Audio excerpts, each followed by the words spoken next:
এখন আপনারা শুনছেন বোবা কথা, ভিন্ন স্বাদের গল্প পরিবেশক।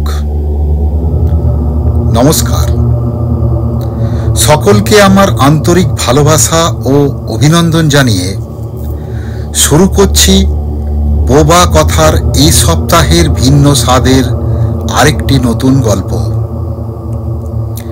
আজকের গল্প বাতাসে তাজা রক্তের গন্ধ। কলমে ও কণ্ঠে উজ্জ্বল চক্রবর্তী। সুন্দরবনে অসংখ্য নদী আর গাছগাছালিতে ঘেরা একটি প্রত্যন্ত গ্রাম পাথর প্রতিমা। দিগন্ত বিস্তৃত সোনালী সবুজ ধানক্ষেত, পাখির কলতান আর ভাটিয়ালির মেঠো সুর সর্বত্র যেন এক স্বর্গীয় অনুভূতির সৃষ্টি করে। ভুবন বাগদি এই গ্রামেরই চৌকিদার। এক চিলতে ছা পোষা সংসারে পঙ্গু বউ, সমস্ত বোবা মেয়ে আর 25 বছরের একটা ছেলে পরাণ। বিঘে খানেক জমিতে মোটা ধানের চাষ আর নদী খাল বিলে খ্যাপলা টানা জাল ফেলে মাছ, ঘেঁড়ি, গুগলি যা জোটে তাতেই কোনো রকমে দিন চলে যায় তাদের। প্রতিদিনের মতো আজও গ্রাম পাহারায় বেরিয়েছে সে। জাগতে থাকো, জাগতে থাকো, জাগতে থাকো। কেডারে শালা, যা পালা যা। এই এই যা পালা পালা। এই দেশটা একেবারে শ্যাল কুত্তায় ভরি গেল গা।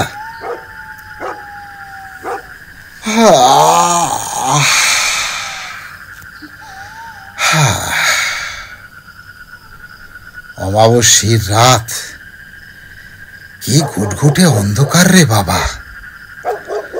চোখে তো কিচ্ছুটি ঠাউর করতে পারছি না। বুকের ভেতরটাতে ভয়ে কেমন দূর দূর করতেছে।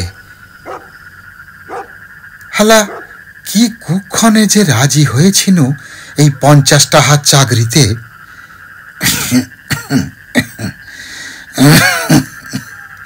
হয়তো হয়তো কোন দিন জঙ্গলের মধ্যেই বেঘরে পরানটাই চলে যাবে সাপের কামড়ে, লয়তো বা শ্যালের পেটে। ঘরে পঙ্গু বউ আর সমস্ত বোবা মেয়ের ভবিষ্যতের করুণ পরিণতির কথা ভেবে ভুবনের প্রাণটা কেমন ডুকরে কেঁদে ওঠে। হালা হালা বাবুই ভালো করি দুবেলা পেট পুরে খেতে দিতে পারি নে। চিকিৎসা করাবো কেমনে? না খেতে পেয়ে বিনে চিকিৎসায় কোন দিন হয়তো মরেই যাবে শ্যাল কুত্তার মতো। মুহূর্তের মধ্যে কেমন যেন শিউরে ওঠে ভুবন। জঠরে ক্ষুধার তীব্র জ্বালা, এক রাস চিন্তায় মাথাটা অসহ্য যন্ত্রণায় ফেটে যাচ্ছে তার। এককালের হাজার হাতির বল আজ কোথায় যেন হারিয়ে গেছে ভুবনের। একটা বুড়ো পাকুর গাছের খোঁদলে ছেঁড়া গামছাটা পেতে পা ছড়িয়ে বসে পড়েছে। হাতের বাঁশের লাঠির মাথায় বাঁধা লণ্ঠনটাকে নামিয়ে রাখে মাটিতে। ট্যাঙ্ক থেকে পোড়া বিড়ি আর ম্যাচিসটা বার করে কানের কাছে স্বভাবসিদ্ধ ভঙ্গিতে বিড়িটাকে দুবার দোলে নিয়ে আগুন ধরায়। একটা লম্বা শান্তির ধোঁয়া ছেড়ে কান খাড়া করে শুনতে থাকে। পাশের জঙ্গলে কারা যেন ফিস ফিস করে কি সব কথা বলছে আর কোদাল দিয়ে মাটি খুঁড়ছে। সামনে একটা পুঁটলাও রাখা আছে। তারপর বিড়ি ফেলে চুপিসারে রামচিত্ত আর বন তুলসীর ঝোপে নিজেকে লুকিয়ে ফেলে। আলো আঁধারিতে দেখতে পায় গ্রামের ডাকাবুকো হতচ্ছাড়া বিশু আর জমিদার নীলমণি বাবু কি যেন করছে। বিশে, এই বিশে, নে নে তাড়াতাড়ি হাত চালা, ভোর হয়ে আসছে, ভীষণ মেঘ করেছে, এক্ষুনি ঝড় উঠবে।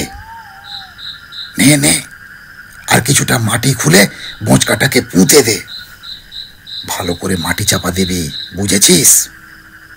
এই এই শোন, আমি আমি ওদিকটা একটু দেখি, দেয়ালেরও কান আছে, মনে থাকে যেন। বসে আছিস কেন? নে। আমি পারবো নি কথা, আপনার পায়ের তরি কথা, আপনি আমারে ছাড়ি দেন, আমি এ কাজ করতে পারবো নি কথা।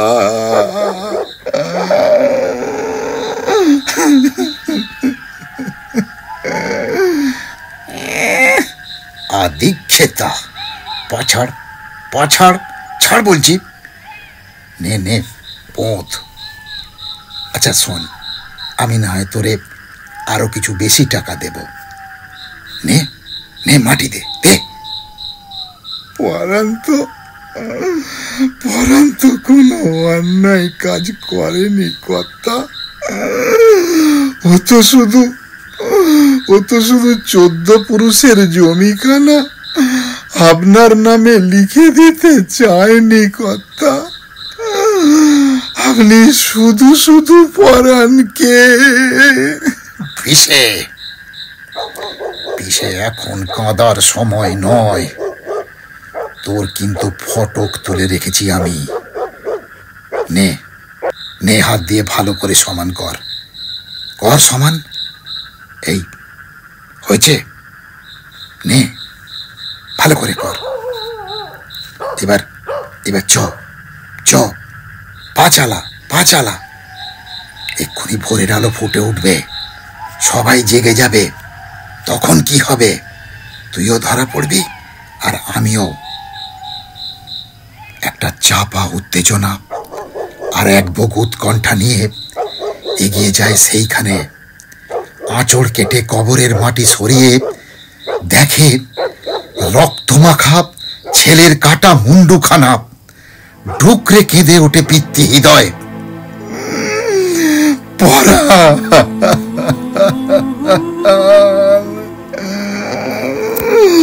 পরান,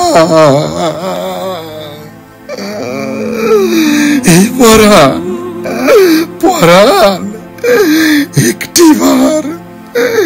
একটিবার চেয়ে দেখ বাবা,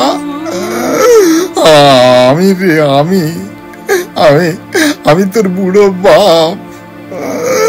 চলে গেলি রে বাপ আমার।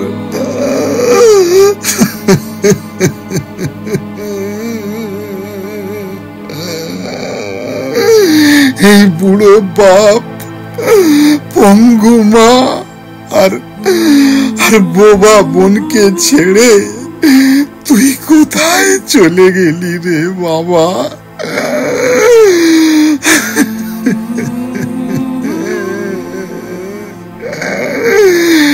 এক বেলা ভালো করে পেট পুরে খেতে দিতে পারিনি তোকে।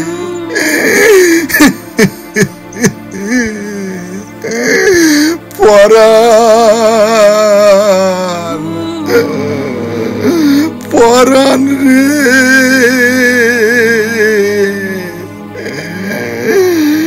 জমিদার বাবু, সবার বিচার তুমি করো,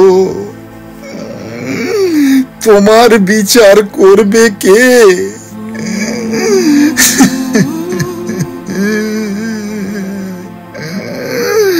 সম্পত্তি আগে না মানুষ আগে?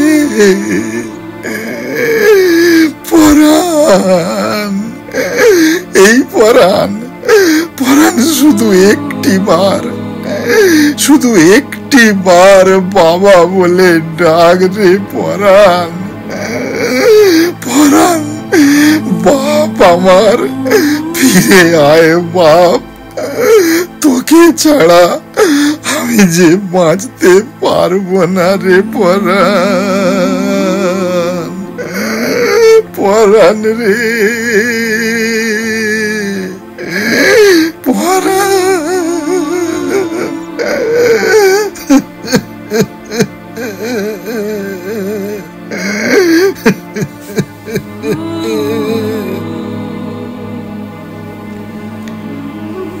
নতুন ভোরের সূর্য উঠতে খুব বেশি দেরি নেই।